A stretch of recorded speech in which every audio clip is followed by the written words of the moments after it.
get tight. But before that first step, gotta speak on last night. Cowboys on my mind like cream in my cup. I break down the roster while the world wakes up.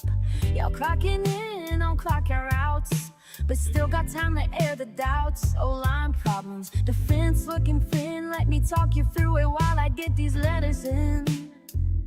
It's breakfast with game time out on the street, talking about the Cowboys while I'm on my feet. Yeah, it's breakfast with game time, first thing today, dropping that Cowboys talk before the sun says hey.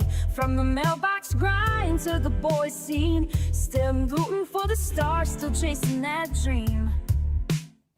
I see your comments while I'm past the gates. Brian, what you think about them roster debates? So I hit record while the world's still slow. Give you that real, not the TV show. I'm just a mailman with a Cowboy's heart, breaking down stats like I sort my charts. Rain or shine, this talk don't stop, whether first and goal or another roadblock. It's breakfast with game time out on the street, talking about the Cowboys while I'm on my feet. Yeah, it's breakfast with game time, the first thing today, dropping that Cowboys talk before the sun says hey. From the mailbox grind to the boys scene, still rooting for the stars, still chasing that dream. Might not be ESPN, but I'm walking with the truth in my hand. One letter, one hot take at a time. This is how Cowboys Nation stays connected, from my route to your screen. It's breakfast for game time out on the street, talking about the Cowboys while I'm on my feet. Yeah, it's breakfast with game high, first thing today, delivering thoughts while I'm earning my pay. Whether wind or rain or a playoff run, this Cowboy conversation's just getting begun. Same time tomorrow, Cowboys Nation Station. How you feeling? Good to get back out of practice? Good, yeah, man. It was a rough 2 weeks, sitting out, not being able to be out there and, showcase my skills. But, it felt great being back out here. You feel like it's kind of a one-game opportunity now for you? You got to prove it all on Friday? Absolutely. Of course, that's what I think. But I also think, I was having a great camp before I went down. So, I know a lot of these guys and the coaches know what I can do, on the football field. But, I'm just ready to, showcase that in the game Friday. Well, you had a lot of momentum kind of going into that injury. I guess from your perspective, how tough is that when you're feeling good, you're kind of stacking days, and you're going to take a step back? I mean, it was it was hard, of course. Me knowing that, I was having a great camp, and then I go down with an unfortunate injury. But, everything happens for a reason, and, every time, I get hurt, I come back better. So, like I said, man, I just, continue to, rehab, did everything I can to make sure that I can get back as quick as possible. How tough was it to watch those 2 games on the sideline? It was tough. It was tough, but, it was also fun getting a chance to, see those other guys play. But like I said, man, it's just a blessing when you can see also other guys, in your room be able to do great things. Jay, assuming that they clear you to play and you make your preseason debut against the Falcons, what's the challenge of big season smile? What's the challenge of balancing those nerves because you're so ready to get out there and play without doing too much and possibly something? Yeah, with that, I just, treat those games like practices. Treat everything the same as a preseason game, Super Bowl practice. I treat it all the same so that, when that game does come, I'm not, as nervous. I might have a little butterflies because, that's pretty normal. But, man, I feel like, if I prepare the right way, then, I have a, good chance of doing what I do. What limitations, if any, that I know of any. As long as I'm feeling well, then they're going to let me go. So obviously tomorrow you'll be reassessed, but as it stands right now, come off the field, how are you feeling after those games? I'm feeling great. Feel like, back to myself after sitting the past 2 weeks. So, I'm just ready to, get on the field and be able to play against a different team. How has this running back room been able to help you? You said, you got a couple veterans that have been able to help out. How have they assisted with you? Well, the first thing, man, we're really connected in that room. We're really connected, and like I said, man, I lean on a lot of those older guys. Whenever I need something, they're there to help me, and they want to see us win too. As young guys, and I just think it's very good because, like I said, man, we're super connected in that room. So, we're willing to help one another, whatever it is. How have y'all been able to find that balance of camaraderie but also competition at the same time? Well, that's it. Good morning, everybody. Just a little taste of our young electric in the open field, running back for the Dallas Cowboys. Jadon Blue is back. Jadon Blue will get some touches not tomorrow night, Friday night. 2 more days. We have one more hurdle to go before the start of the NFL season.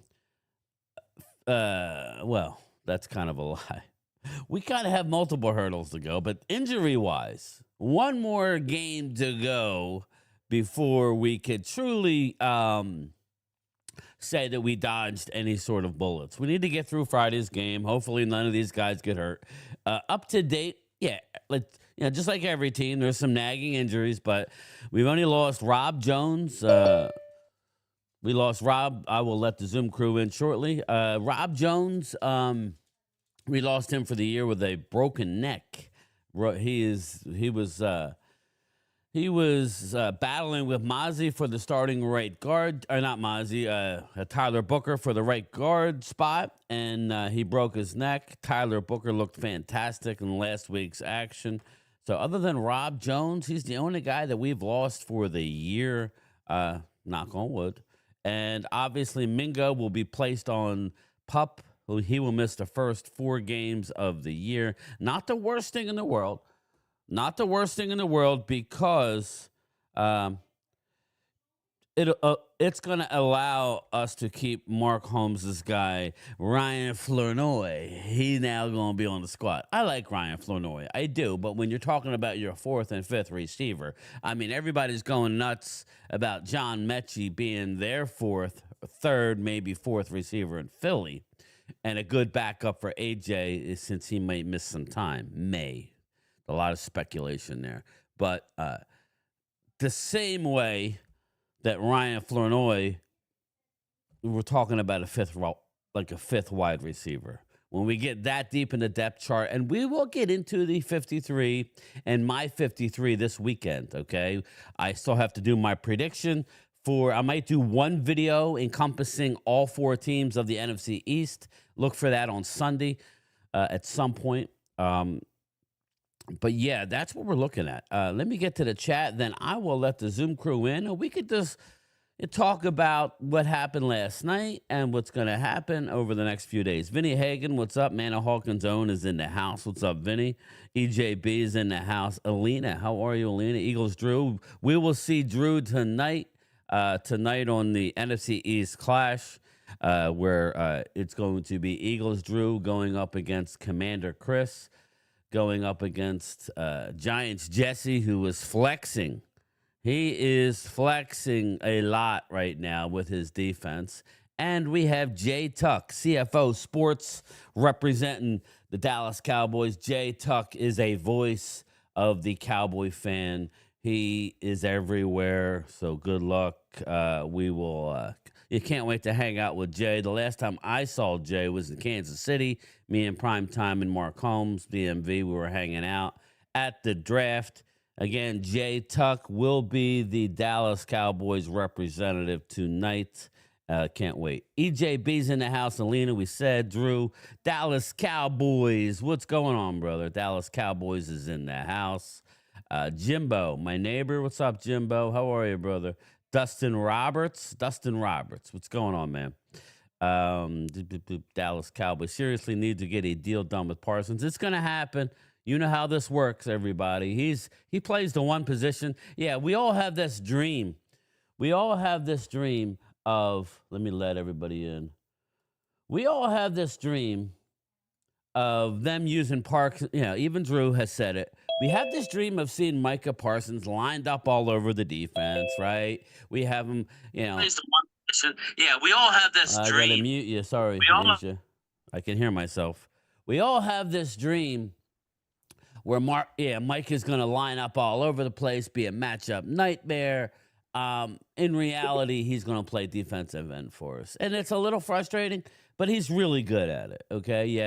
Yeah, is he in the 40s amongst defensive players against the run in the NFL? Yeah, he don't get paid to stop the run. Again, this type of defense, it'll be interesting. I would like to have seen him in here earlier. He will be in. He's not missing games. Worst case scenario, he doesn't get a contract. He's coming in playing his ass off. I believe he will get a contract. It'll be on the eve of the season, maybe in the next week or so, and he'll be fine.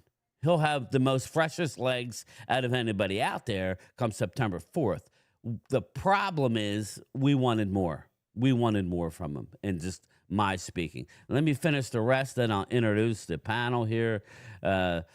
Asia Robertson's in the house. What's up, Asia? How are you? Who else we got? Arturo Gomez. Hello, I'm racing to a doctor's appointment. Arturo, I got to head up to right near. I was telling Wade, I got to go. I have my 6-month specialist appointment. I got to go up to Cherry Hill right near Mount Laurel. I was thinking about swinging by to NFL Films, but I don't think I'll do that today. But stay tuned for that. I really want to get over there and do a video. Gametime, you missed my membership chat. All right, I'll get to it. Dallas Cowboys, what's going on? How are you? Netflix Jerry show. Yeah, it was a great. I finished watching it this morning, Drew. It was fantastic. It was absolutely. Any of these people who are poo-pooing the Netflix show, I'm not watching it. Feel sorry for you, man. You guys are, and it's a lot of the younger crowd. It's a lot of the younger crowd who hasn't seen the Super Bowl. But we could talk about that. Dustin Roberts, I really believe that the Eagles are going to take a step back. Lost a lot of starters and key rotational players, and I doubt that everything goes well, we already said that, but, we're going to let it play out. Felix Rojas, what's up? The one and only Ron Nadon, I hope you're feeling good. Jameson Taylor, how are you, brother? And I will get to her membership chat. Hey, Game Time, I'm just taking it one day at a time. Asia, that's all we can all do. Again, I know you're struggling, so hopefully that we help just a little bit. So, Wade, what's going on, brother? How are you? What's up? What's new, man? How's the channel going? I watched. I ain't even put up any videos. Oh, okay. Nice. That's not good. Get them up, brother. Get them up. Dude, I can't put up videos when I got my head in the TV watching the first 3 episodes of the Netflix special last night. Again, how was that? What's up, Corey Pearson? How are you, brother? So how was it, Wade? Man, Jerry. Hey, what's up, Asia? Jerry literally owes Jimmy his life. Literally. But wasn't that incredible, though? Like, yeah, it is incredible. That 92 NFC championship, Jerry even said, like, if they don't win that game, he probably folds. He probably has to sell the team, and he's probably not the Cowboys owner because he was going bankrupt. Like, he literally owes Jimmy Johnson his fucking life. What's up, Rob? Literally. Well, and that's fine. By the time you get to the rest of it, I will say this. The last couple minutes of the whole series, I'll just tell you, Wade, listen, you're going to watch it anyway. It's not like we didn't know the results, right? We did hear a lot of nuggets. If you didn't see my video, it's doing pretty well. Go check it out from yesterday. Just recapping the first 3 episodes, bringing up some highlights. At the end of the series, they interview Stephen Jones just briefly. And Stephen Jones, they say, okay, Stephen, they really do touch on the lack of success in the postseason. They really do touch on it at the end. And Jerry's wife says, we got grandkids who want to see the Cowboys win. It is not like they're in a bubble, people, and they don't care. Jerry, they know. They hear the noise. Yes, the noise is loud. And Stephen Jones, they interviewed Stephen Jones, and they interviewed him, and he started crying. He goes, we got time for to answer, because they asked him what's the word I'm looking for? What's the, not replacement, but when Jerry passes away, what's going to happen? What's the line of what am I thinking of? The line of not suggestion. The line what of happens next? Whatever. Who's stepping basically. up? Right. The line of I can't think of the term. Put it in the comments. I'm not really awake. I'm not sleeping great. He started crying. He goes, I am honored, and I love my dad so much. They are literally and figuratively in a situation where their dad, let's face it, Wade, we can hate Jerry all we want. What he's given to that family, taking his last $300,000, dumping it into an oil derrick, that oil derrick hitting and producing $100 million worth of oil turn around like me and Wade would do, we would say, well, I got $100 million. I could either, go out and buy a whole bunch of drugs and hookers, pause, or I Buy could some put it houses into, and shit. or I could put it into a football A franchise. failing sports franchise that's going still, under. But still, though, it's still, it's everybody's dream to own. I'm sure Drew would love to own a team. We all want to own a sports team, especially our favorite team. So they're hanging on. I feel bad, and the bottom line is Jerry wants to win it without the shadow of Jimmy, and that's overtaken his life. And you saw they were in his suite, Wade, in the loss to the Packers. Jerry was crying his eyes out. He knows exactly what me and you were talking about. What I don't understand is leaving anything, right? Because Jerry himself makes a comment basically saying, if you have cap room, why not just go all in? Jerry goes, I'm embarrassed at the size of a check that I would write right now for another Super Bowl. He literally said that, Wade. He goes, there goes the grandkids' money. There goes their inheritance. Their inheritance. That's exactly what he said. That's what we're talking about. But there seems to be a disconnect from talk and field. What are we producing? Now, they did go out and get Pickens, right? It's not like they're not. That's why this year is different. Okay? It is different. But is it enough? Is it enough? Yeah. And that's what we're going to look and No, see. they made a lot more moves this year. That's why I'm saying I think if this year, I'm hoping to God it's not. I think if this year is a total disaster, I think next offseason they'll do some crazy shit. Well, and get desperate. And it's again. They got a lot of cap room too. Time flies. I'm just saying. Time flies. I ain't gonna lie, everybody. I did my video yesterday. I was misty-eyed, Wade. I really was, because it brought me back. I say this all the time, and some people in the chat poo-poo it, laugh, and make fun. Bro, I don't have time for that. And you know who you are. I don't have time for your bullshit. It's not Drew, so don't think. And it's if Drew. Terrence Parsons sees this, someone get this to him. I don't want to hear Troy Aikman is an average quarterback or wasn't clutch. Go watch that documentary, episode 3, that NFC Championship. The Cowboys were basically playing the modern day New England Patriots with Tom Brady on the field, loaded as shit. Well, and Troy Aikman went in there and took care of business. I made a comment, Wade, and I got some pushback on it.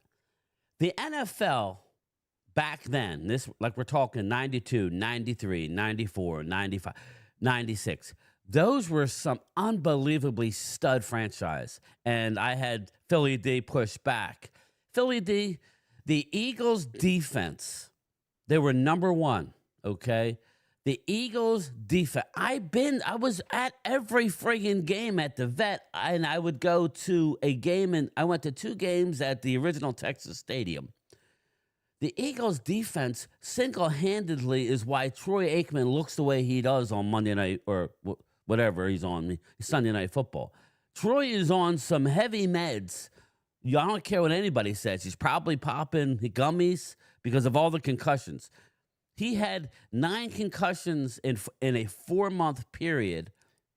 And that was only the documented ones. That was only the ones that they Eagles documented. fans, you're not taking anyone on your defensive line over Jerome Brown and Reggie White in their prime. White, no effing Clyde way. Simmons. You are not taking anyone on your current defensive line over those 2. These are Mount Rushmore guys. What I'm trying to say is to everybody in the chat, and especially the Eagles fans, as much as we love our teams now. And Herschel Walker in his prime. Yes, as much as we love it, that Eagles defense rivaled the Bears of 85, right?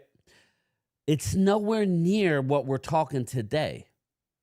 And it's a different game. There's a salary cap. There's more money. The quarterbacks are making ridiculous amounts of money now, right?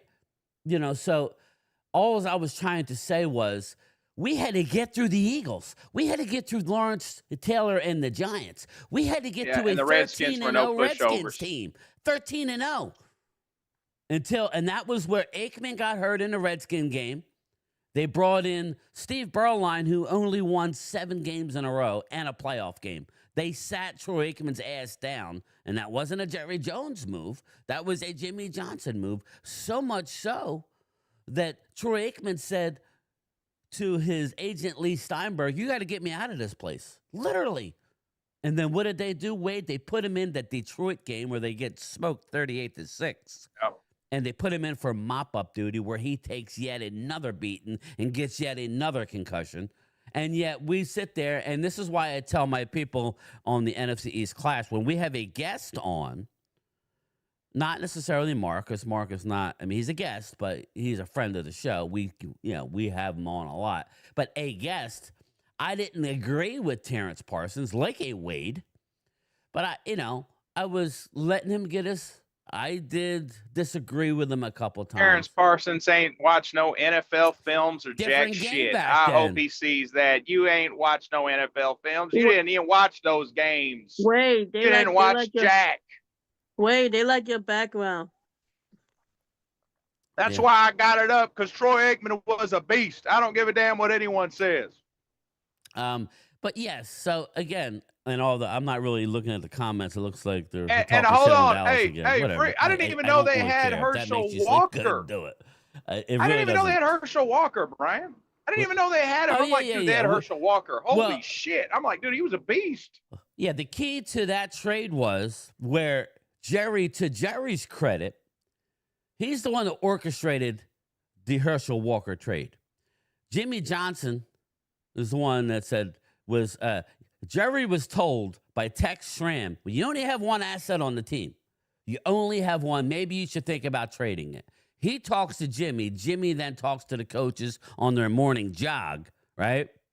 And they come up with a plan to trade Herschel Walker. Where the brilliance was they were getting 5 players, and Jerry had to put in the trade that if any of those 5 players who were very good players at the time don't make the team, we get a draft pick for each player. So Jimmy and Jerry got together and said, well, let's cut all 5. Now, they ended up bringing... The Minnesota Vikings GM basically said, you don't got the balls to do that. You don't got the balls to do it. They cut all 5 people, ended up at like 7 total draft picks. And the rest is history, right? Talent wins ultimately, especially in a pre-salary capped era. So... No, I'm simply saying Herschel Walker is easily brother? comparable to Saquon Barkley. Herschel Walker just as good as Saquon Barkley. I don't care what anyone says in his prime. And the Eagles had him on that 92 football team. Right. Yep.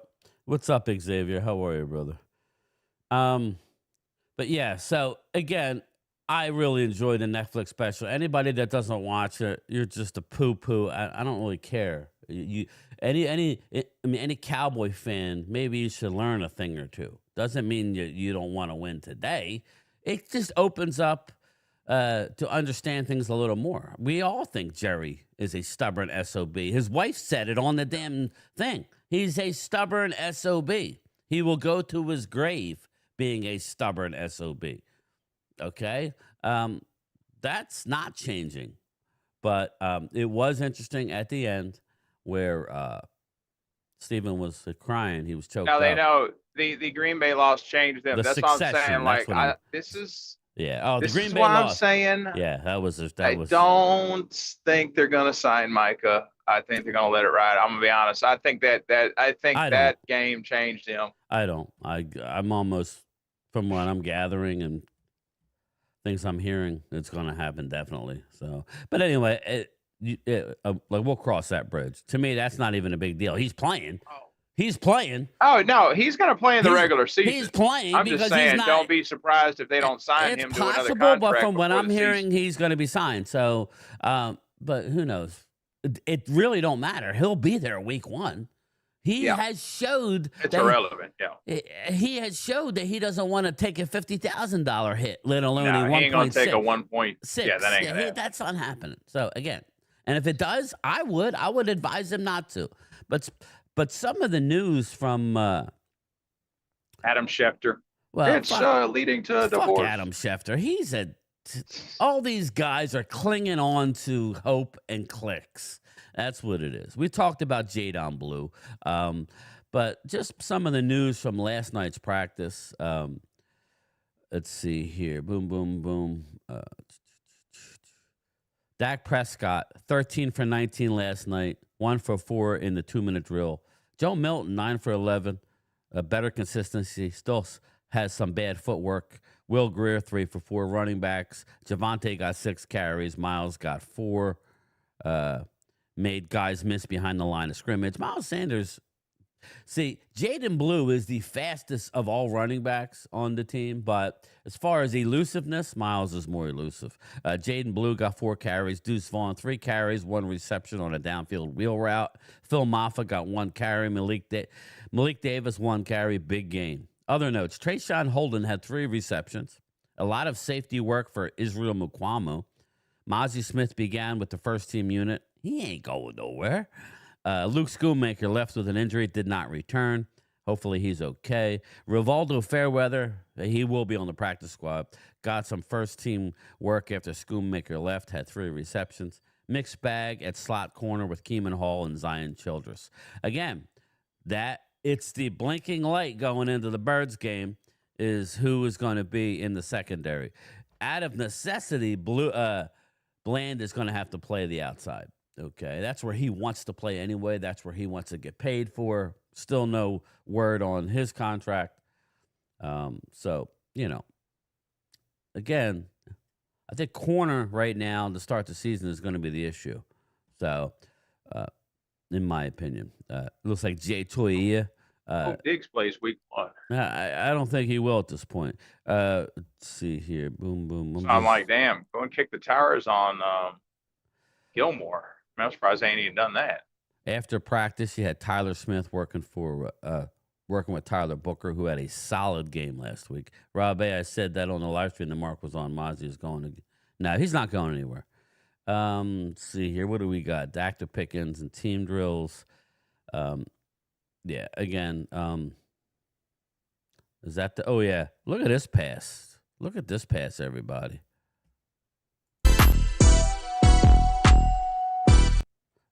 Just look at that pass. I mean, Dak just drops it right in the breadbasket to George Pickens. Nice play. Nice play. Again, it's going to be fun watching them, especially if that offensive line continues. Tyler Smith really hasn't been there much in the starting lineup. They're trying to protect him. If Booker keeps coming along, best man they got. It's going to be nice. It really is going to be nice. He's going to have time. No excuses for Dak Prescott. No photos and videos allowed for reporters. Yeah, and this is a funny thing. Last night at practice, if you're a fan, you can take all the recordings and pictures that you want. But if you're a media member, you can't have your cell phones. I love it. Mike Fisher was probably pissed. No photos or video allowed from the reporters during these Cowboys practices at the Star. First team offense. This is what they went out with last night. Dak, Hunter Lepke, Javonte Williams, CeeDee Lamb, George Pickens, Luke Schoonmaker, Terrence Steele, Tyler Booker, Cooper Beebe, Tyler Smith, Nate Thomas. I ask you, I don't know how close you are. It's looking more like Akeem Richards may not make this football team. And they're going to go with Nate Thomas. That's very interesting to me. A guy who I really liked. He may not make the team. Now, he may make the team, but there's a chance he won't make the team. So, very, very interesting. So, let's see here. Boom, boom, boom. Jerry Jones addressing fans before practice inside the fort. Let's listen to this. Let's listen to this. We appreciate you being here today. We appreciate you being here every day. The great Troy Aikman. We want Micah. The great Troy Aikman. We of the Dallas Cowboys appreciate you being here today. Micah going to play anyways. I wouldn't even say we want Micah. He's still in the contract, so. He's letting it like he's like, dude, he ain't walking away. He ain't going to let that $1 million hit. Yeah. Lose out on that. That ain't going to happen. Yeah. It's crazy, isn't it? Here you go. We got a little comment from Troy Aikman. Not that I know you guys have heard it, but Troy Aikman on the Micah Parsons contract situation. His leverage is they can't win without him. Without Micah Parsons, I don't think they're going to be able to slow anybody down. He's a generational talent. And you're hearing that more and more from around the league. You're hearing the non-immediate trolls, right? Like the people who take the emotion out of their of what they say. Not that I can do that, but other people can do that. He is a generational talent. He only takes a backseat to one player since coming out statistically, and that is Reggie White. Reggie White was the only guy who was above him at this point of his career. Again, he's not going anywhere, people. I don't know what people are getting all. This Adam Schefter, it's for clicks, and and that's what they do. ESPN is literally, I'm just laughing because if they change up the red zone and make it ESPNified, that's going to take a hit because people don't want that. If I see Stephen A. Smith on the red zone, people are going to be pissed. Sorry. What's up, Yassine? What's going on, man? We can't hear you, brother. Is Mozzie Smith's Cowboys 2023 first round pick in danger of being cut? We'll let Yassine get his microphone in order. Wade, is he in danger of being cut?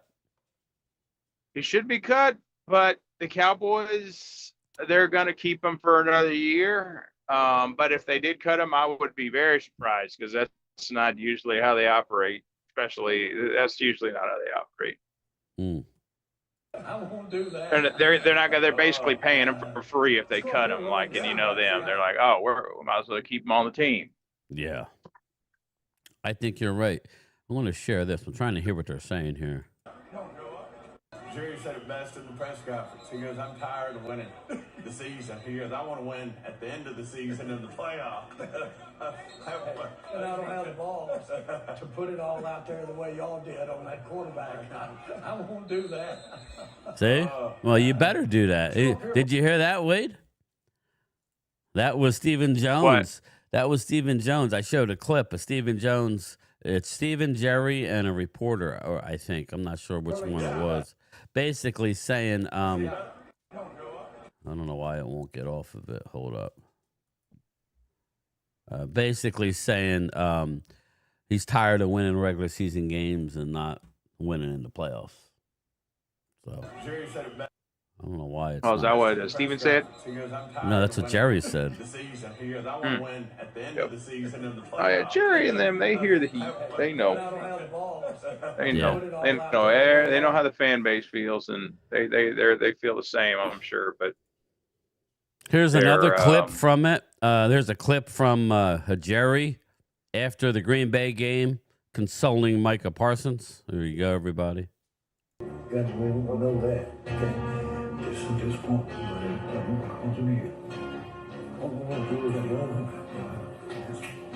He's saying, I'm proud of you. You know that, okay? It's a disappointment, but it wasn't because of you. Can you hear me now? Yes, Yassine, you're a little low, but we got you, brother. All right. Yeah, we got you. So how you doing, Yassine? All right. got to draft. Got to draft better. I am pretty upset right now, and Uh-oh. two things. Okay, one thing. You remember the 3 straight years we went 12-5. Without Yes. Michael, we would have been 10-7. Oh, yeah. That's that. Okay. Yeah, absolutely. I agree with that. Okay, he gave us 2 additional wins every year, Louis. Okay, and another thing, I have a beef with Cowboy fans who thought Joe Milton was going to take Dak Prescott's job. Joe Milton is just an average quarterback, okay? And in my opinion, he should not be on the 53-man roster.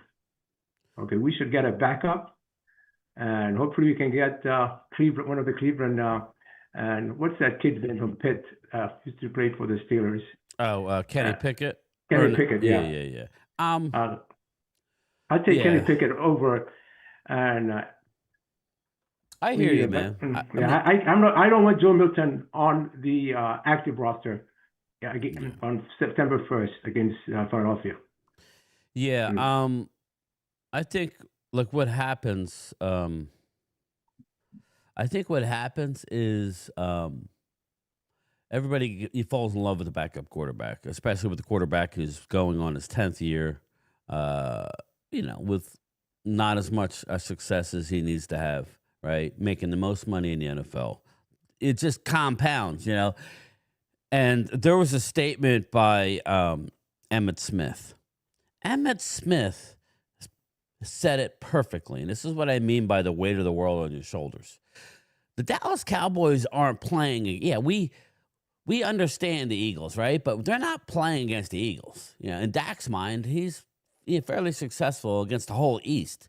They are playing against the 90s Cowboys and what happened in the past. The weight of the world after each playoff loss just makes it heavier and heavier and heavier. Every little thing is magnified. So they are playing a bunch, in my opinion, against the ghosts of the past that they can't run away from until they have a serious run, or I believe until they win another Super Bowl. Until they win another Super Bowl, they're not going away. This franchise has way too much success in its past, and it's been too long not to get back there.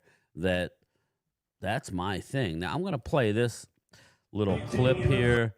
This is, I don't know if you can see it, Wade. This is Jerry Jones right after the Green Bay loss. Third quarter. Third quarter. Oh, what a home. I think I was halftime. Oh, what a disaster. This loss hurt us every way more than anyone we've ever had. Look at him. He's broke. It's a broken man right there. Oh, what a home. He didn't do anything about the offseason in 2024. What a broken man he was. Mark thought that was all an act. Oh, that's what he said in one of the I agree with Mark.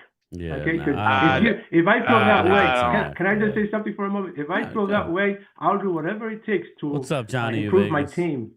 And last year, he didn't give a shit. Okay. Jerry doesn't beg the calls on team building. It's Steven and it's Will McClay. Can I just say something? He wanted. This is what Jerry wanted. Okay, he's so cheap. He didn't want to pay Mike McCarthy sitting at home one more year. Again, that's how cheap this guy is. Okay, that's what makes it laughable when the guy that you just quoted said Brian Schottenheimer is on the hot seat. Mark knows full well Dallas doesn't pay coaches not to sit unless it's in the last year, halfway through, like they brought Coach Clapp in. Okay, that's the only way. And they fired Wade Phillips. And Wade was in his last year of his contract. Yeah, and he had lost the locker room, which is a little different. Meaning Jerry didn't draft Mozzie Smith.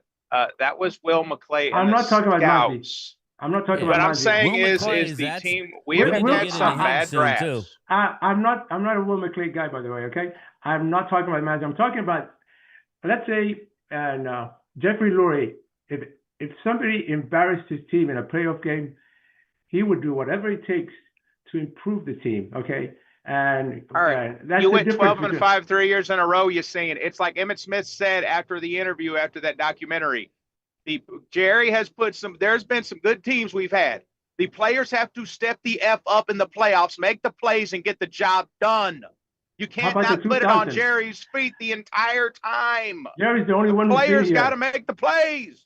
Jerry was here in 2007. Jerry was here in 2000. And the players failed. The players failed. The players failed in 2014. They had the team to win the Super Bowl those seasons. Did say that. He said, they're not making the catches. You heard, and Wade and Yassine, you actually hear Tony Romo sit and talk about it as well later on in the documentary. He says he sits back.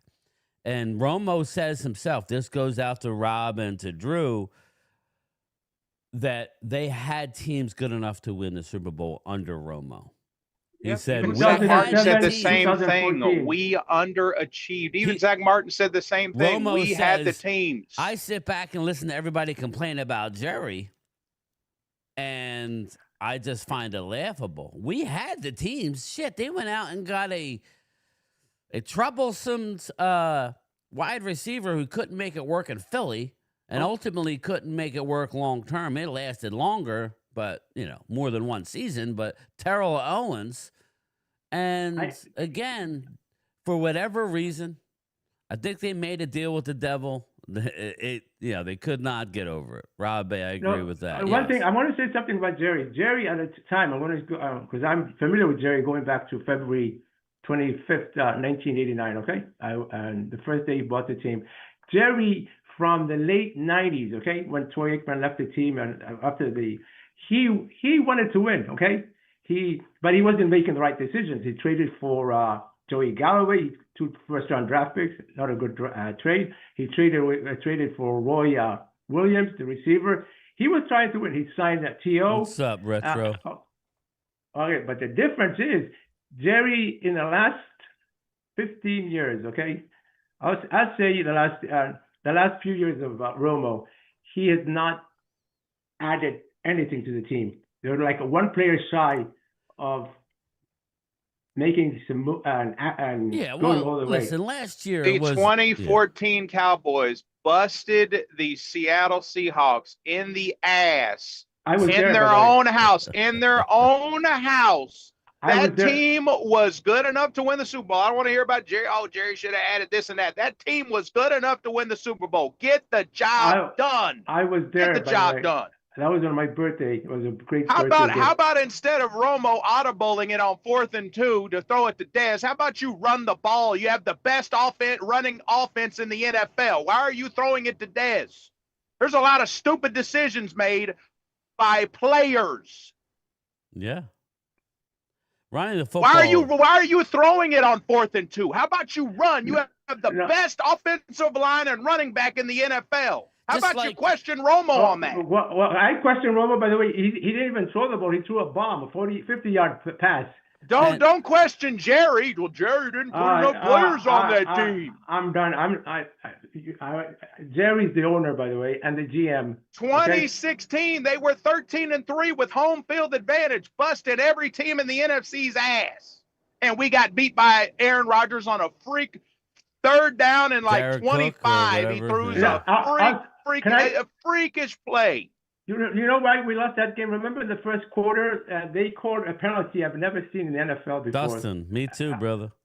Remember, we had a first down, 30-yard pass completed, first down, and they threw a penalty. They said there was a receiver that was in the huddle and left and came back in. And that drive at that time, we would have won that game. But hey, I'm not a Jerry guy, okay?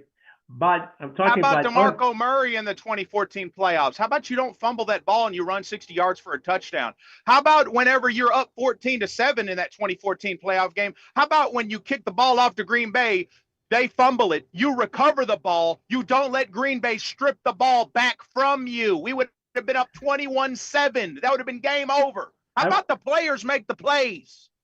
By the way, the Green Bay players also said if DeMarco Murray did not fumble the ball, the Cowboys were running on them, and they DeMarco Murray fumbled the ball. He had all daylight. He had all daylight right too. There. And again, we could sit there, go back and watch that game. He fumbled the ball. He had all daylight. Here's the deal. In any big situation when it comes to the Cowboys, if they're down at halftime, any big situation, they always regroup and do what? Especially under Jimmy Johnson, even under Barry Switzer.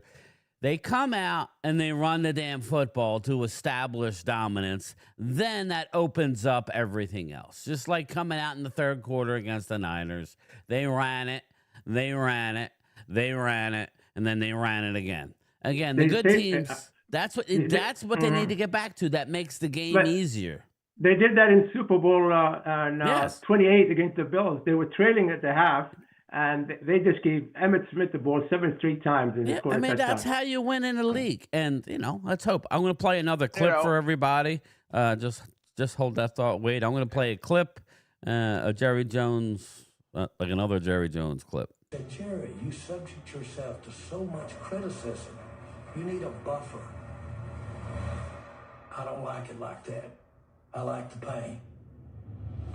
I'm often asked the question, why don't I hire a general manager?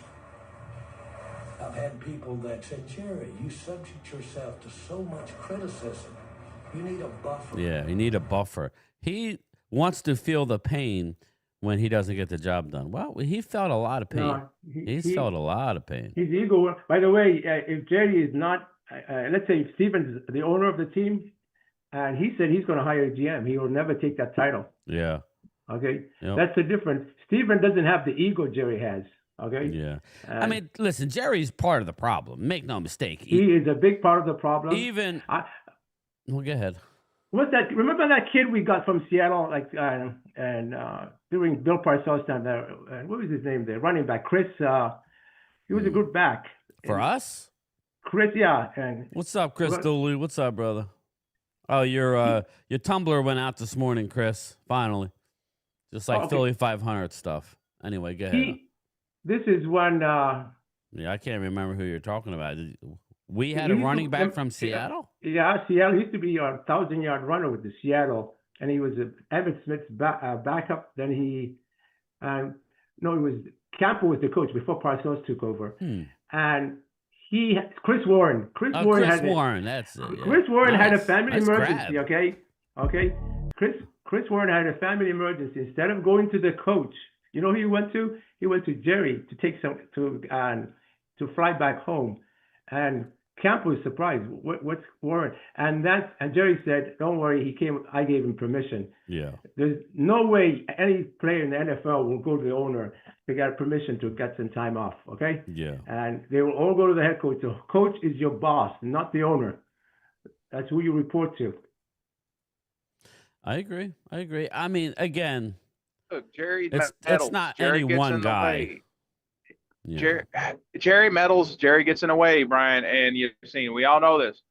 You know, I understand everyone hates Jerry. You know, he fired Tom Landry. Well, you know, Tom Landry, arguably probably the greatest coach in NFL history. At the time, he was over the hill. He had no desire to win. It doesn't matter how Jerry got rid of Tom Landry. He was screwed and going to be looked at as the bad guy regardless. Trust me. It was a lose-lose situation for Jerry at that time, firing Tom Landry. Doesn't matter how you fired him or got rid of him. He was screwed. The brother screwed us. At that time, I wasn't happy with the way Landry was fired, but I was very happy. And even when we were 1-15, I could see there was a turnaround with Jimmy. And I always want a coach like Jimmy Johnson, a coach who is the boss. The players fear and respect the coach, okay? I don't want my coach to be a buddy with the players. That's something I'm kind of suspicious of. You know, and Bill Parcells, you know, Jerry made a good decision hiring Bill Parcells. He gave him control. They had good teams, and people say, oh, well, Jerry drove Bill Parcells off. No, he did not. Go watch the Tuna documentary. Bill Parcells said he was done. He reached the end of the line. He was ready to retire. He said, go and watch it, people. Pull it up. It's facts. It's not a myth. Bill Parcells said he was done. There was one move Jerry made. There was one move Jerry made during Parcells that Parcells had nothing to do with it, and he didn't consult with Parcells. He got Terrell Owens. Parcells didn't like that. Yeah, Mark Hutchinson, let me get to the super chat. Mark Hutchinson, they should have let Tom Landry finish out his last year with Jimmy Johnson. That was looking back, and even the people that watch it, Michael Irvin, shout out to the playmaker, man. Shout out to him. He, with all of his flaws, he was the heartbeat of that team. But he even said, remember, Dallas went 13-3 under Landry, Mark Hutchinson, that final year. And he just wanted to win. But even he said he looked back. 3-13, I mean. That's what I said, yeah. 3-13 under Landry. And he even said, looking back, that how they handled it at the press conference and not a better transition and giving him his props. They did not handle the Tom Landry situation well at all. To Jerry's to his just an excuse for Jerry. Jerry was not. He was an oil, not even really an oil guy. He was an oil guy. He was an everything guy. You know, Entrepreneur. entrepreneur trying to get his foot in. I told a story to Wade. Let me write this super chat. And when Jerry was 28, Yasin, he was approached by the head of the Teamsters about buying the San Diego Chargers. They wanted to. The head of the Teamsters, one Jimmy Hoffa, reached out to Jerry Jones. Yes, that Jimmy Hoffa reached out to Jerry Jones and said, "I want to be in the sports franchise business. For obvious reasons, they're not going to allow me to buy a team. Will you be the front guy? I will basically put up the money behind the scenes." And Jerry was really considering buying the Chargers. Jerry then goes to his father at the time and says, "Dad, Jimmy Hoffa wants to front me to buy the Chargers. I have to put up some money, but he's going to basically owe it to him." And Jerry's dad's like, "Are you crazy? What if you don't make a payment?" Because, people were ending up dead in the streets back in the day. There's a reason why nobody's found Jimmy Hoffa. He's dead. Obviously, he ain't around anymore. So, long story short, his father convinced Jerry not to buy the Chargers. And so it was just very interesting. But the way they handled the end of Tom Landry, who was an icon in Dallas, the only coach they had for 29 years leading up till Jerry Jones. That was not good, but Jerry Jones wasn't a media savvy guy. He was just an average guy that liked to play, and he would lose money, win money, lose money, and then he won $100 million with one oil derrick, and that's what made everything. Coach Landry, by the way, was out of town. He was in Austin, and Jerry could have waited until Monday to fire him. Okay. Yeah. But what he did, he flew all the way to Austin on that Saturday, and Landry was playing golf. He went all the way to the golf course. He fired him on the golf course. That's not a good place to get fired. Okay, you should wait. Let's wait for him to be back in town on Monday, and we'll take care of that on Monday. We'll say, "Hey, I'm a new owner. I want to go with a new coach." Landry would have accepted it, but he was humiliated being fired on a golf course. Yeah, that was crazy. How y'all doing this morning? What's up, Randy? Yeah, How are you, brother? Doing good, Randy. Oh, pretty good, pretty good. I finally Jerry, finished I'm gonna tell y'all. I was gonna say Jerry single-handedly created with Jimmy the greatest dynasty. What's up, Probably Joe you could argue. Greatest dynasty in NFL history. Those 4 years they were in contention, and then he single-handedly destroyed it. Yeah, that's it. So I agree with you. That's to me. Jerry, for example, when from 1990 to until the day Jimmy left the team, I was not anti-Jerry. Okay, I became anti-Jerry the day that he left Jimmy. Okay. Hey, what's up, Randy? How you doing? The one. I'm doing pretty good, Brian. The one thing that I caught from the whole series, because I watched it all yesterday since I'm retired and I didn't have nothing to do. The last part of the whole documentary is what caught my eye. And when Stephen Jones come out and he says, "Dad, we've been doing this all wrong. We've got to change." And when he said that, and when a man says admitting he made his mistakes, maybe he's ready to do it the right way. I agree, Trader Chris. That's what I'm hoping. I agree, Trader Chris. Yep, you're right, Randy. Yeah, he says the salary cap. Dallas, again. Jerry has time for redemption. Win a Super Bowl. Well, in the 90s, when I was 30 years old in the 90s, and I'll tell y'all something. I know Tom Landry got fired, but I hate to say this, he deserved to be fired. His team was going backwards in a time that he wasn't the innovator anymore. He was behind the times. I love Tom Landry, don't get me wrong, and they didn't do it quite right, but he needed to be gone so that we could start over new. I mean, that's just the bottom line of any kind of business. When you're starting to fail, you have to do something different to pick it up, and that's what they actually had to do. Yeah, I agree with you. Real quick, what are you guys' thoughts on Daniel Jones being named the starter of the Colts? Jeez. That don't surprise me I because know we called Richardson it. That's can't why I'm stay. He saying. can't stay healthy. Oh, Yeah. but Wouldn't that I'm not be an funny NFL though scout. if he I'm not an does NFL. well? Brian, I'm not Yeah. an NFL scout, but Richardson is not an NFL quarterback. Even when he Nope. played at Florida, I was Definitely shocked not he good. was the third pick Well, overall. he reminds me of Uh, Joe Milton. Yeah. Yeah, I think he's Joe's got a he's better bad. arm, but he just how sometimes you don't know where it's going. And What is somebody the picked right him. way? That's the question to answer. Nobody knows that. Yeah, Mark Hutchinson. The answer, I think, Mark, for the Cowboys, and right now they don't have that guy.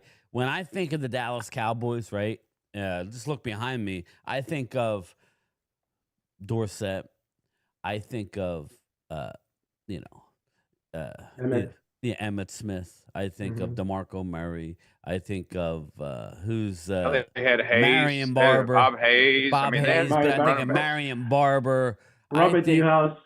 Yeah, I think of a guy who is feared in the backfield. Right now, we don't have a feared guy. Now, can you win? Yeah, I'm sure you can. But when you have a quarterback like Dak Prescott, who the running game will greatly help him because he's third in the league against the blitz. And when you blitz, when you run the ball, you create blitzes and run blitzes to try and help stop the run. That opens up things down the field. That's less thinking out there. Not to say Dak is dumb, but it's for any quarterback. When you rush 4 and you're able to drop 7, you see those interceptions. One of Dak's flaws is he doesn't see defenders necessarily when there's One thing, 7 of them. You're right about that. Remember, and in 2021, and I don't what we had both Zeke and what was that number 20's name? Pollard? Yeah, Tony Pollard. What's up, D'Angelo? How are you, brother? Clemente's in the house. What's up, Clemente? What the Cowboys were doing is people. Sledhead. We had 3 good wide receivers. So what they were doing is they were bringing in extra DBs, and anytime the other team brought in an extra DB, Mike McCarthy at that time was running the ball. Yeah. And as soon as they bring the safety down, they were passing the ball, and that's when they won those 6. It started 6-1 that year. Yes, I definitely agree with you. Real quick, I'll probably go to about 11:30. I gotta go to. I gotta get my act together. I gotta go to an appointment up in Cherry Hill. I gotta leave too. But everybody, I think Dustin Bosley. I don't see Mouse in here, but I got a couple spots in the money league. Obviously, Troy's doing a free fantasy football league, but I have a couple spots left in the money league. It's $100 a person, or 110. I think we're gonna do 110 a person, and I'll buy like a real nice championship belt or a trophy or a ring. I'll do something nice. So anybody that wants it, I'm gonna pin my email up at the top. So I know Mouse wanted in. I think Dustin Roberts. I don't know. I get confused who wants it, but there's a couple spots left. So we need to set up the draft because Drew got ants in his pants. So let me, now I'm playing with you, Drew. My son said the same thing, Drew.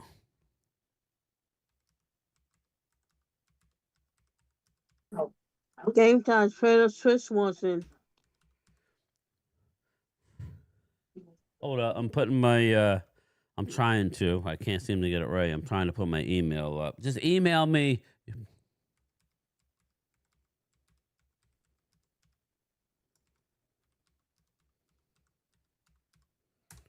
There it is. Email me. It'll be 110 a person. I'm not worried about money right this second, but we will have to have everybody paid up in a reasonable time before the season. And then it'll be 100% payout, obviously. No, I don't need your money, Drew. Just relax. Relax. I'm not talking about you. I talk to you all the time, Drew. Relax, brother. Relax. I just mean, in a couple months. I need it before the end of the season. All right. Well, there again. First come, first serve. The email is there. I will send you an invite probably when I'm done the live stream. YouTube, J Caplot. If there any new word on Diggs playing week 1. YouTube, I don't believe so. The way it looks, I'm going to I'll be owing Wade $100, but I'm good for it. It's all good. Hopefully he comes to New York and I'll take I'll give him $100 there. $100 worth of beer. Yeah, well, Hell yeah. Whatever it is, I'll take care. You know what? Watching that documentary yesterday, I didn't realize how stacked we really were back then. Well, and some Eagle backups fans could have took started offense. for teams. Well, Randy, well, you weren't here early on, and there was a couple Eagle fans that took offense when I my video yesterday. Yeah, that Randall Cunningham team, that Eagle team, was dynamic on defense. Their defense was out. Their defense was one of the better defenses. It rivals some of the best defenses It I've does. ever seen. I would agree. And that's just one of Troy many. Aikman got beat down by them. Randy, beat that was down. one of You're right, the Brian. 49ers, the Washington, the Eagles. Oh, let's talk about the Giants with Phil Simms and Lawrence Taylor. That's just the ones we played. That's not counting an up-and-coming Green Bay team. There were stacked teams throughout the league. Going into this year, who's a stacked team? Okay, the Eagles, okay. And they have question marks. The Eagles are better than anybody right now. The Eagles are the best team in the No, but what league. I'm saying is... Yes, right now. It ain't the amount... What I'm saying is, guys, you're missing a point. There's not the amount of good teams that there was back in the day. There's not. You got the Rams, okay. No, Brian, you're right. That's all I'm saying. You had a gauntlet. top-heavy league. The Arizona Cardinals were unbelievable back then. You know, And the 91 Eagles, they lost Randall Cunningham, by the way. But their defense was number one against the pass, number one against the rush. They sacked Troy Aikman 12 times in one game, and they were a special team. But if Randall was healthy that year, they would have won the Super Bowl. Yeah, if you remember the teams back Randall then, it was a top-heavy league. Drew. The teams were real good were outstanding at the top, but down below they really they didn't pose a problem for the other teams. What cost the Eagles, Drew, was coaching. This is why we go back to coaching matters. What cost the Eagles was coaching. They had enough to win. I still to this. Yeah, I agree, Brian. I loved Buddy. Buddy was a clown. But Buddy was an asshole. He was a clown. Yeah, I agree with Drew. The offense wasn't as good, but you had Randall Cunningham, who was dynamic. Oh, he had Herschel Walker in his prime, too. Drew, what happened when he left the Eagles? He went and was unbelievable in Minnesota. It was coaching that caused Randall. It was Randall coaching. was special. Coaching. He didn't have an offensive coach who handled Randall Cunningham. They tried to make him what he wasn't. And what did he do when he would have won that Super Bowl? He would have won that Super Bowl if the kicker don't miss the field goal. Yeah, I'm telling you, they were the best team. They were the best team in the league that year. That was Moss's rookie year. And here's the thing, Drew, you're not taking any defensive lineman you got now on your team over Jerome Brown and Reggie White in their prime. I'm sorry, you're not. Jerome Brown was Reggie White steps onto the field, your best defensive player. If Reggie White was in his prime right now, he steps on the Eagles team, he's the best defensive player you got on your team, period. I agree with that 100%. Well, so was Jerome Brown. It's just a shame he got killed so young. Yeah, it was sad. Yeah, it was rough, man. Well, that's the same thing that almost happened to Eric Williams. Eric Williams almost did the same thing. Yeah. Mm-hmm. And he was never the same after his accident. He was never the same after the accident. You're right. No, he would have been a Hall of Famer for sure. You know, by the way, and Eric always took care of Reggie. That's the only guy who. Yes, you're right. He was a mean guy. He would hit Reggie when he wasn't looking. He'd piss him off. And you know what I was saying about the teams. I didn't realize we were so stacked back then, but no disrespect to anybody. I mean, when you have other players on other teams like the Miami, when they won undefeated, their players were thanking Jerry Jones because he kept Emmett out for the first two games. Yes. They lost the first two games, Just watch the highlights. And they didn't have a chance to win every game. Mm-hmm. Listen, guys, and to Clemente's point, and I'll get to it. Well, let me go to Sledhead. Bring Hurts, LOL, losing Barkley. Yeah. Clemente Espinosa, Game Time Brian. No quarterback in today's game could take a shot from Wilbert Marshall. Aikman did that and won 3 Super Bowls. Again, just look at you don't even have to be a Cowboys fan. Just look at the footage. Yes. the officials gave you a good 1 or 2 seconds to finish your blow to the quarterback. The blows that all quarterbacks took were incredible, but Aikman, especially under that again, this goes back to coaching, people.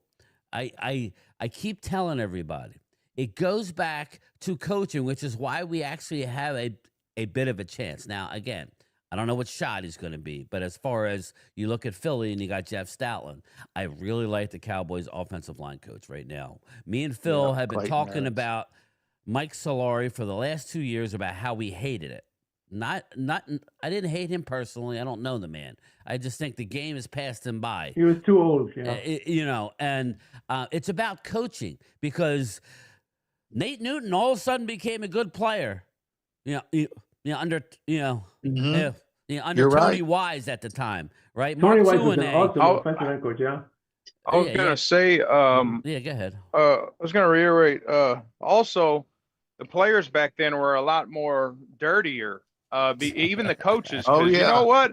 All I'm saying is, you heard Bill Romanowski in that thing. He said, "I didn't care if I had to break fingers, gouge out eyes, kick you in the balls," and the same thing. A lot of them dudes played dirty. It's the same thing with even the coaches. Even Jimmy was saying, I don't want Troy Aikman getting hit by this Eagles defense. He was telling the offensive linemen, I don't care if you have to trip them, kick them in the balls. It doesn't matter. Scary. That's how good that Eagles team was. I disagree. Yeah, football they at were that good time was enough very to tough. win in the playoffs. It was coaching that held you back. The offensive coaching on that football team held back Randall. Point being, Randall left and went to and he should have won a Super Bowl if they didn't miss that damn field goal. Let me read the super chat real quick, and then we got Yassine next. We were one of 3 dynasties back in the 90s, and we beat the snot out of the other 2. Yes, sir, we were stacked. Again, it's just amazing with coaching. Go ahead, Yassine. Go ahead, brother. No, I was going to tell you how physical football was back then. I remember Cowboys-Redskins game. So, it's nice when you used to wear one bar, like a kicker's helmet. Yeah. And remember Chris Barr and all those guys. Yeah. And Anthony Dickerson used to be a linebacker with the Cowboys. He came over and he had he put a fist right on his face. Drew, you had Keith Jackson. You had Prince Randall Carter. Cunningham. You had Byers. You had Keith Byers as running back. You had a good offensive line. You had plenty to win big time with. It was offensive coaching. Again, It was Buddy Ryan holding the offense it was back. Buddy He just Ryan, was- and I remember like it was yesterday. That's why when people go, it was 30 years. I understand, but I lived through it. It's that Eagle Yes, team was it's just like different. it was yesterday. The older you get, time flies. It's not a lot of time. I get it on paper. It's a lot, and these young people don't really want to hear that. But it's really. Time will fly like that, unfortunately. Time flies. I remember. So I remember sitting there and Buddy and the offensive line, they would argue. Instead of going in a room and figuring it out, they would argue, and it was annoying as just watching. I'm like, you guys are so great. And then when, who was it? Norman Raymond finally traded Reggie White, which should have never have happened. No, Reggie left as a free agent. No, he left in free agency. Okay, Yeah. so he didn't Hey, sign you want to him. go see how dysfunctional Buddy was? Just go watch the documentary about the Houston Oilers when he caused all the shit on that team. Yeah, he threw a fist to Kelvin Gilbride. His OT. Over here throwing punches at the head coach or Yeah, he offensive punched coordinator. Kevin whatever He the hell. laughed at him. Yeah, Kevin Gilbride. Gilbride turned around and laughed at him. A good call, Randy. I forgot about that name. Kevin Gilbride. You know why he punched him? And it was less than 20 seconds left, and Gilbride Chris had Carter, one throw the ball. Mike Quick. Yeah. And was there was a turnover just before the half. He had the ultimate he- weapon. That was the issue, Drew. You had Keith Jackson and the ultimate weapon, a good offensive line. I think Brian Baldinger was on that line. I mean, yeah, Mike Salt. Philadelphia should have won 1 or 2 Super Bowls back then. They should have. Yeah, They had the definitely. team to do it. Definitely. Yeah, they should have. Well, it was funny. I think I was talking to Wade. We were talking about Donovan, because we were talking about Dak, Wade likes to go on with the Dak joke, Game time, folks. Take care. Time to go down. About the 250. Super Bowl. All right, brother. When he's I'll thrown talk up to in you the Super later. Bowl. Well, we were talking about Dak and Dak. No excuses. There's enough talent here to win. Okay, we could argue again, Drew. We could argue about defense for the Cowboys this year, but it's not always a perfect picture, Drew. In my opinion, there's no perfect team. Like, just look at a lot of those New England teams, right? They would literally trade an All-Pro offensive lineman right before the start of the season, just for some salary cap room, and take a young player.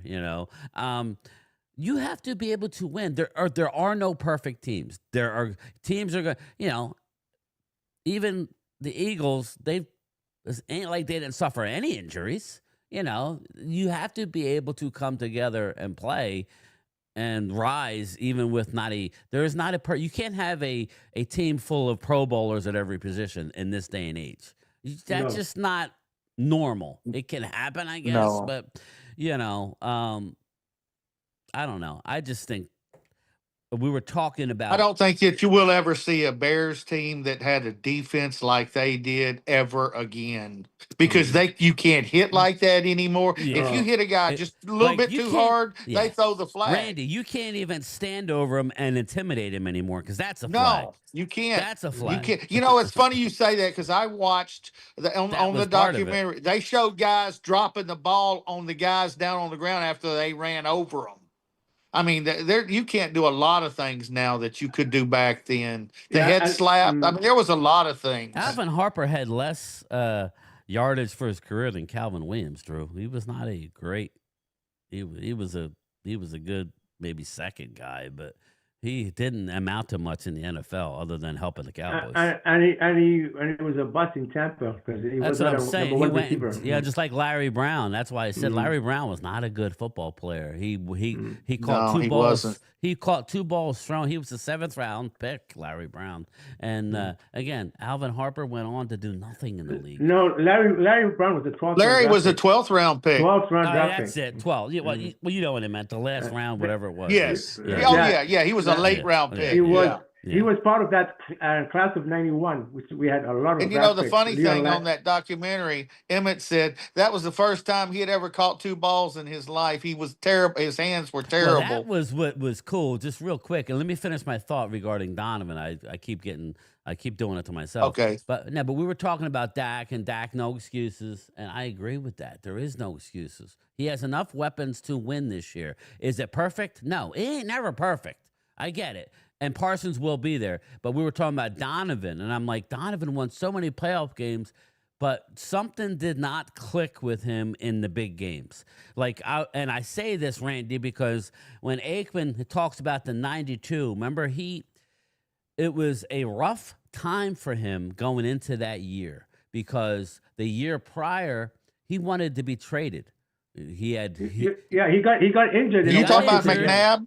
No, well, McNabb? no, I'm going to get to McNabb, but we were talking about Aikman, and he wanted to be traded from Dallas when they put in Steve Berline. He won 7 games. They wouldn't allow him to start in Chicago. Dallas won the road playoff game in Chicago, went to Detroit, were getting spanked, and then they put Aikman in for mop-up duty. He wanted out then.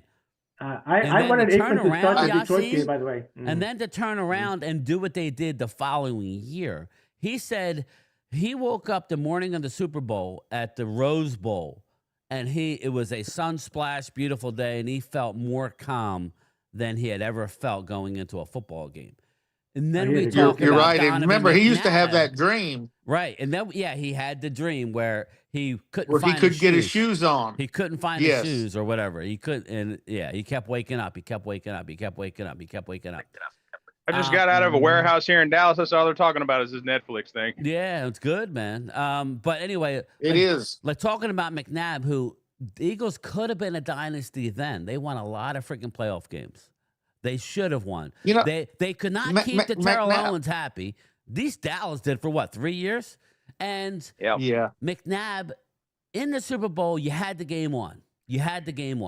And next thing you know, he's throwing up in the huddle. Some guys are just made different. Maybe Dak just can't get it done. I'm not saying he can. I'm going to say something about McNabb. Okay, remember when the Cowboys' first playoff win since the 90s was in 2009. It was a playoff game He against was the coming Eagles. off an ACL, Drew. Yeah, he was already there though. Remember, McNabb started that game. Okay, he was awful, and Andy Reid brought in Michael Vick. Michael Vick drove them and scored a quick touchdown. I was so happy that he brought McNabb back to the game. That's his own fault, Drew. Mm-hmm. He couldn't get along with T.O. because of his ego. That's the problem. I heard McNabb had a problem getting along with all his players, all of them. I heard he was just a strange dude. He had him in the Super Bowl, and he couldn't. You know, he was puking in a huddle. What we're getting to is, you know, Dak.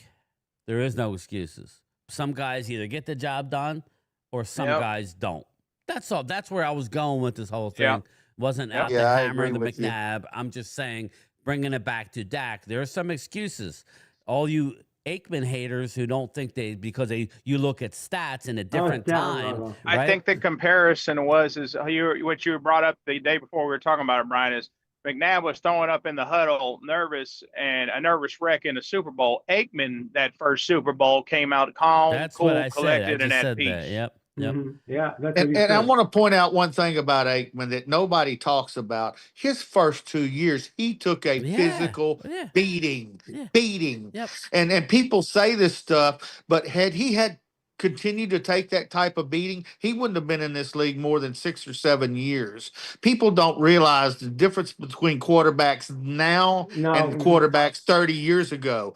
There's no comparison. These quarterbacks wouldn't last now. He had 9 concussions in 14 months. Tom Brady would have been the quarterback he is today. Tom Brady, I think, would have still been a great quarterback, but he wouldn't have played 20 years damn near. No way. Guys like Tua Tagovailoa, who, again, Aikman, here's the problem. If you watch that one playoff game, Aikman was erratic. Remember, he got knocked out? Yes. He took a knee to the helmet. Against the 49ers. He took a knee to the helmet, and he was erratic. And he didn't know where he was. He didn't know where he was, and he should not have played the next week. And in today's game, he would not have played. He would not have played. Yeah. The funny thing is, he went up to Mark Stefnowski, who was on crutches and was out for the year, and asked him, "Why don't you have your uniform on?" That's how they found out he was messed up. He was messed up. Yeah, you're right. And they say this in the series. He went up to Stefnowski. Stefnowski had a thing on his leg. He was out for the year. And Troy asked him, "Hey, what's going on, man? Why aren't you playing?" And that's when they got the doctors and found out he was not there. I remember it. I haven't watched the series yet. I'm going to probably watch it sometime today. You need to. You will enjoy it. I feel sorry for the people who can't get out of themselves. I understand people. I mean, people act like. Let me see. I don't disagree with you. Yeah, Drew. Like people act like. And I listen, Yassine. I feel your pain. Trust me, I do. I'm not happy with the drought, but just look at that. With the drought. Just look at that game, right? That Detroit game where Aikman came in for mop-up duty before the Super Bowls. They lost 38-6 to what? Eric Kramer, I think. Could you imagine Yassine being Eric Kramer? Could you imagine being a Detroit Lions fan? All the historic players you've had in the league, and you've never won a Super Bowl. Sanders, you've never been to a Super Bowl, right? I don't think they've been to a Super Bowl. No, they didn't. No, they haven't. They haven't. Could you imagine being a Lions fan? Now, okay, let's fast forward to this year, right? We know the Eagles are good. We know the Rams are going to be good. The Lions are right up there. Everybody's talking Lions. We talk about the weight of the world on the Cowboys, right? Because of the 90s teams. And then the 90s teams, the same thing, when it came to Staubach. Could you imagine being a Lions guy right now where you know that you've never done it? You could have the best team in the league going into that championship game. Everything is tight, and I mean everything. It's not literally. No, I'll be right back, boys. Yeah, it's crazy because 92. Yeah, the Cowboys were underdogs. They kept saying, "Oh, they don't got a chance." We went to San Francisco. The San Francisco 49ers were basically the modern day New England Patriots. You can't beat them in San Francisco. Jerry's losing money, about to go bankrupt. He's about to lose the team if they don't win that game. Talk about a high pressure situation, and they pulled through. I mean, damn. Not only did they pull through, the last two drives in the first two drives of the second half set them up to be champions. I don't Yeah, care what nobody says. that slant to yeah. Alvin Harper, literally, Oh Troy, boy, like, man, even that Troy was was a. questioning. Mm-hmm. Troy, you'll see it in the documentary. He said that, do I trust Alvin Harper to catch this? And I'm like, I didn't see that yet, but John Madden, I remember watching the game. John Madden said, "I don't think they're going to pass the ball. They're going to run the ball." And first thing they did, because Jimmy told, he said, "Let's go pass the ball and win the game now." Yeah, they do a lot of going back and forth between the announcers and the games when they show highlights of what happened. But the biggest thing that I caught out of the documentary is when Bill Romanowski, who I couldn't stand the dude, I hated him because he was one of them dirty players, and but he came out and he says in the '93 game when they played the championship in Dallas, he said that's the best team I've ever seen. And when he said that, and he's a Cowboy hater, that tells you something about somebody. He played for two Eagles and 49ers and Eagles before he went to Denver. I think he played for the Oakland. He played for the Oakland Raiders too, and they went to the AFC. Well, they were in that game against New England at Tuck Rule game. Yeah, he also I remember when he spit in the dude's face. Remember when he got spit in the guy's face? Anyone would have Bill Romanowski as their linebacker. He's an amazing linebacker. Damn good linebacker. Oh, he was a good linebacker. He was. One thing, by the way, Randy, after we lost to Detroit, that blowout in the '91 playoff, from the whole off season of before the '92 season, I guarantee the Cowboys were going to win a Super Bowl that year. And actually, I won a lot of money the '92 season. A lot of money. I won a lot of money. I had guys tell me, "You're crazy. You don't know what you're talking about." I said, "Just watch out. I see this happening right in front of me." And honestly, when we were going to San Francisco and George Toma was working on the field, all our 49er fans around here in Texas was saying, "Oh, we're going to beat y'all. How are y'all gonna score on our defense?" I said, "Listen, y'all keep looking at certain things, but we're going to run the ball down your throat is what we're going to do." That's exactly what we did. And that field was in bad shape, by the way. That was. And you know what? You're going to find out on the series them talking about the field and what Jimmy Johnson did. And Seifert laughed at Jimmy Johnson for what he did, and it turned out to be very intelligent at the end of the series. You watch. Okay. Do they also mention the '93 championship game during the week when Jimmy called Randy Galloway and guaranteed the win? Yes. Yes, okay. They said about the 3-inch letters, "We will win." Yeah, we will win. Yeah. Oh, yeah, they mentioned it. I'm going to watch it today. Yeah, they mentioned it. Okay.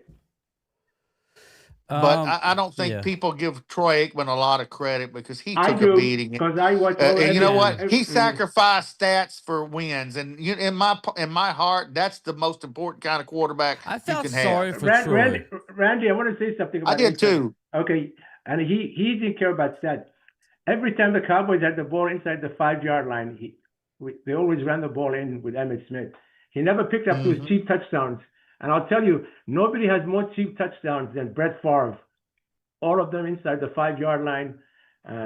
Again, we're getting in the weeds, though, here. Again, I'm going to go on I thought Brett Favre was really good, too. Again, I did too. He went astray at the end of his career. And you could say that maybe because his coaching changed, like Troy, right? Troy had to play for Barry Switzer, right? Yeah.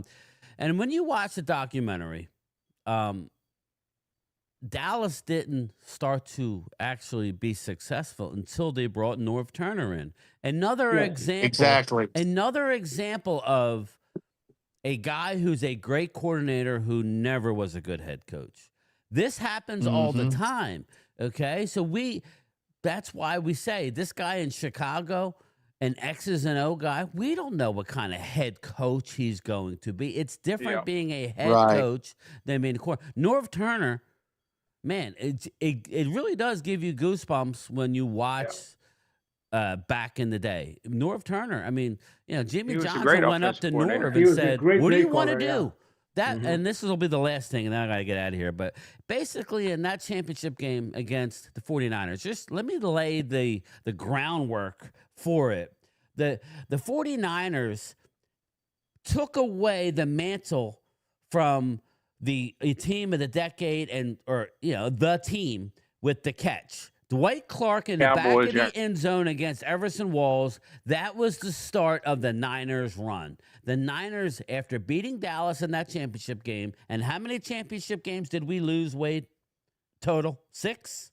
3 in a row. But We lost 3 in a row in the but 80s. total. We Just lost, think about that. we lost 3 in a row in the 80s. 3 in a row in the 80s, but overall, how 80, many times 81, have we 82. lost I'll tell in you, the no, championship game? we At least played in 6. we played We've in been to 14 conference championships. 14. And we've lost, so we've been to 8 Super Bowls. We lost 6 of them. Yeah, we lost 6 on of them. Walker, if you But let add me finish the my 2 thought. Well, go ahead, okay. Yassine. I'm Finish sorry, I your didn't thought. mean to interrupt you. No. If you add the first 30 Super Bowls, we played in 16 championships because we played in 2 NFL championships against Green Bay. So out of the first 30 Super Bowls, we played in 16 championship games. Okay. Yeah. Go ahead, please. But I'm trying to think where I was. Where I was talking about the NFC. Oh yeah, I was Talking about the Yeah. 49ers. The Niners that with draft. the catch with Dwight Clark. They took the mantle. Then took the mantle, right? They took the mantle. Roger was soon to be gone, and then it was Danny White. But then the Niners went on.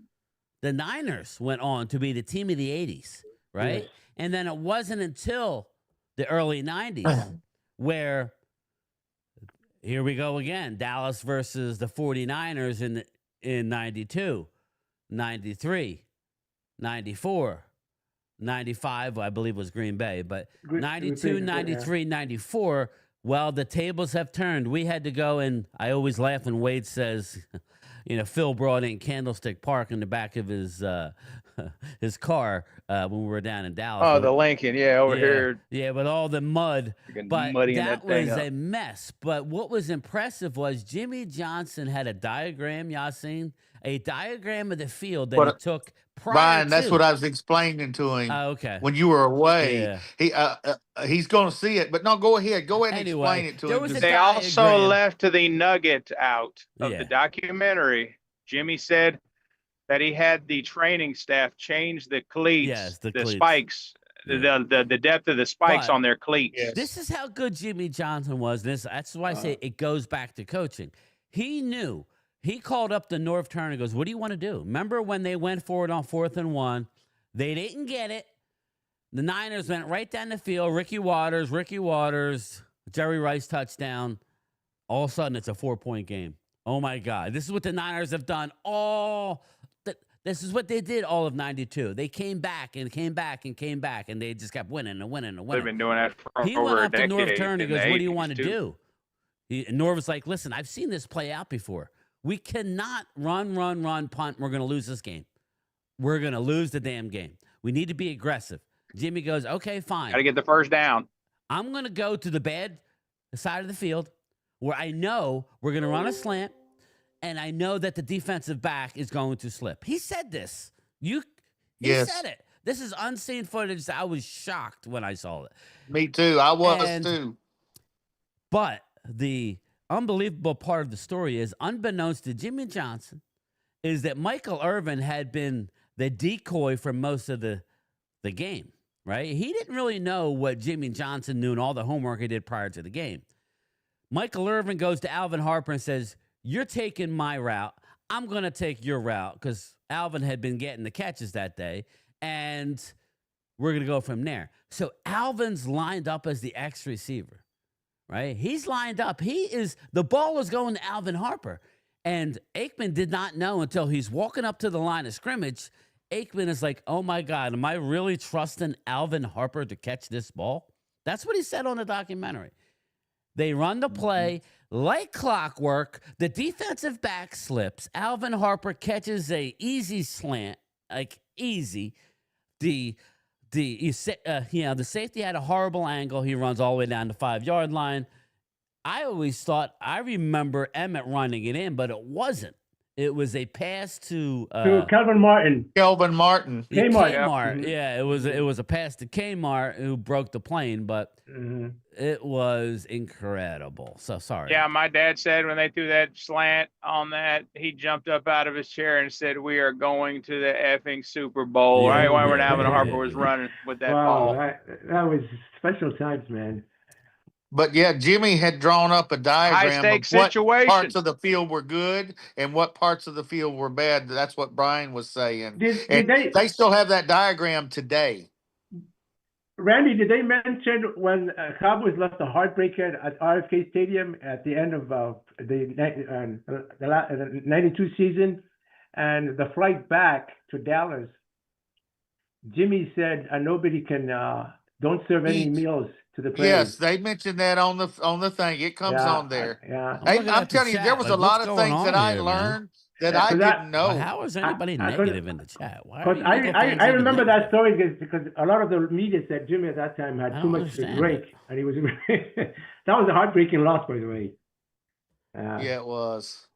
We're just talking about Brian. No matter what we say, nobody, everybody at don't the be chat. happy. I see Linda. I see am Cheese, too. I see Drew. What's going on? We're talking about the documentary. A quick question. I just don't get it, man. Brian said something. What are you guys so upset and I don't get it. Brian, I'm sorry to bring back memories, Linda. I don't know what to tell you. I remember every game from the 90s. I can't remember games from 2016, 17. Like every game from 2016, 17. I'm with 18. you. I'm the same way. The which biggest is story weird. going is the documentary. That's what we're talking about. But I got to get out of here in another 5 minutes. Anyway, go ahead. Wait, by the way, Brian and Randy, were you guys Gary Hogelboom fans like I was? And no, the mistake I made, I was when he was a backup. I liked him on Survivor. Yeah. That was about it.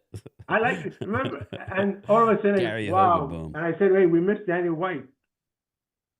Danny White got a bad rap because the defenses he had, the defenses started going downhill by that time. For a quarterback that brings your team to 3 different championship games, that says something. Yeah, and to me, as a kid, 1983 is a season I really hate because we had a great team and we just collapsed at the end of the season. And I'm not going to name any names. But according to out of our 22 starters, 7 of them had I don't know drug issues. It's hard to have sometimes. Like people get mad at me because I don't look at the chat all the time and I'll miss something. But I'm trying to have a conversation. But listen, guys, I'm gonna get out of here. I gotta go to I gotta go for my 6-month checkup at my specialist up in Cherry Hill. So I gotta go. I will get to the fantasy. So like I said, I will get to it. So I'll probably do it real quick. I will talk to everybody later tonight at 8 o'clock. You may see something from me, but it won't be a live stream. So yeah, I'll see everybody tonight at 8 or 9 o'clock. Me and Phil will go on at 8:45, even though it's scheduled for 9. So make sure your bell notifications are on. And then we'll bring in the panel. We got Eagles Drew. We got Commander Chris. We have Jesse, of course. I was going to bring somebody else on, but we'll wait for the round table. And then we have Jay Tuck representing social media. He represents CFO Sports and the Dallas Cowboys tonight. So, and then obviously we'll bring in the Zoom crew. If we can put our hands up and be nice, we will do that. So, all right, everybody, thank you. Just hit the like button on the way out for me. We only got 24 likes all here. Right. But I would appreciate everybody doing that. I'll see everybody tonight. Take care. Have a good day. Be safe. As soon as I find my outro, I will be out of here. See you later, everybody. Bye. All right.